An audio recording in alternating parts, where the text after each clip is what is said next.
ba, nung tumigil ako mag-rap, maraming mga musikero, mga composer, mga instrument players sa banda, artist.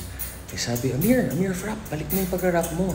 Yung storytelling mo, yung mga kwento mo, yung flows mo, nag-iisa ka lang. Lalo na ngayon, yung mga kabataan para makita nila yung rap ng 90s and ganyan. So, ginawa ko yun. Nag-rap ako about peace, about love, about passion, lahat. Medyo mahina yung views. Pero namin nag-appreciate. Hanggang ngayon nga, pag binabalikan niya, kaya mo pala ganito, ba't di ka gumawa?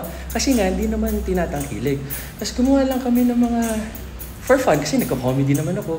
Yung ano lang, pag nag-entertain ka, pag in-entertain mo yung mga kamtanan mo, mga kaibigan mo, yung ganyan, pag nasa show ka, yung para magbigay humor, tawa, entertaining, very engaging. Yun yung ginawa namin mga kanta ngayon. Boom, patok ka, diba? So, ganun lang. Sorry to say, but ito yung music na gagawin namin for the rest of our lives. Yun ang gusto nyo. Kayo yan. Maraming salamat. We appreciate you all. Tama kayo. Mali ako na si Doctor. Do what works for you. Happy, healthy.